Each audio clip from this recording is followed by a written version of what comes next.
Changing Planet Coral Special is a new documentary that's currently streaming on PBS. We have Dr. M. Sanjayan here to chat all about it. Thank you so much for your time today. Thank you.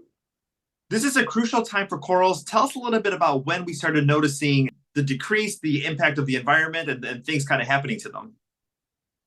Well, look, when I was a kid, so I'm now talking 30 years ago, 35 years ago, I started hearing about really this invasion of starfish that was happening in the Great Barrier Reef.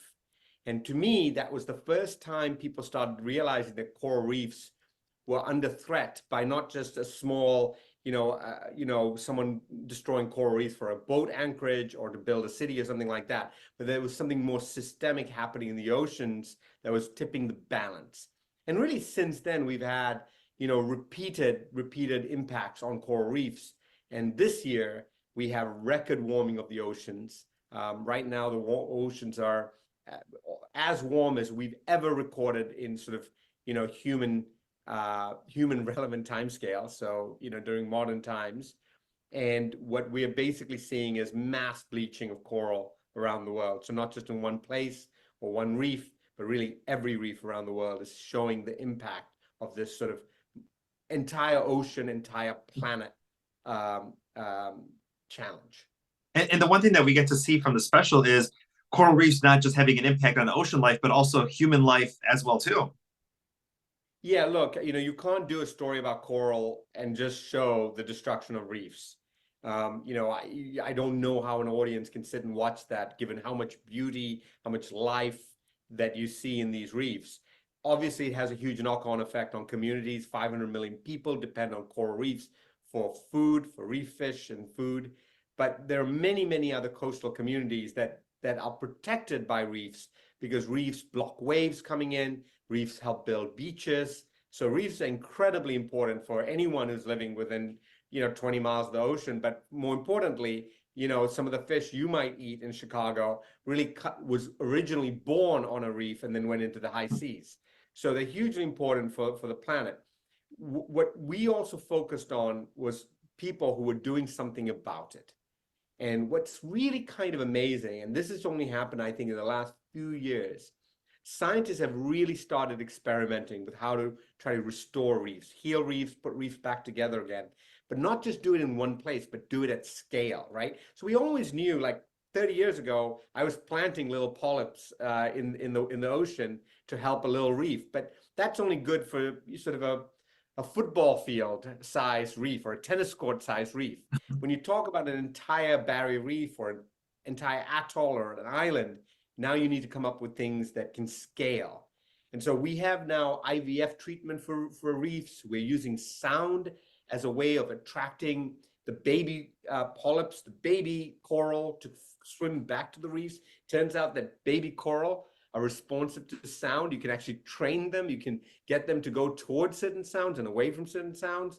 And so by playing the right sounds at the bottom of the sea, basically, you can attract these little babies to come back to the parental reefs and settle there instead of swimming off into the deep blue ocean.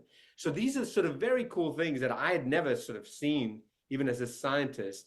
And that's what this special allowed me to do. Go to the Maldives, film in Florida, film the Great Barrier Reef, and really see scientists doing things at scale to help reefs. That was one of the things. I was watching the special and I jumped up out of my seat when I saw IVF, because IVF helps so many people create their families, and realizing that the same technology could also help us, with the oceans. Incredible. Yeah, except you can't. Absolutely, except you can't, so you can't just think about one baby or two babies. You have to now think about, hundreds of millions of babies, because the way coral reproduces, you have sperm and egg like everything else, but they're tiny little polyps that are almost like little microscopic looking jellyfish that swim in the ocean, and eventually they settle. And once they settle, they actually grow into the hard structure that you recognize as a reef. But for a part of their life size, they're tiny and they're just drifting in the current. So the way to help them refertilize, the way to sort of accelerate that and also accelerate their settling, calling them back to settle on favorable habitat instead of drifting off to be eaten by, whales in the open ocean is really important. talk a little bit about what people can do in the Midwest, maybe people who aren't along an ocean line, that they can help out in the cause and maybe do something a little bit better for their planet with. Maybe they can't physically, be there. And maybe this is something that we see on the news, but something that we can all do no matter where we live. Well, look, one basic thing is with your kids, but as adults too, educate yourself and inform yourself. And right now, like in Chicago, the Shed Aquarium is world class, and what they do on coral reefs is pretty amazing. But you also have that Museum of Science and Industry, and there's a whole exhibit right now there called Blue Paradox that talks about plastic and plastic waste. Go check those things out because they will really educate you about what's going on.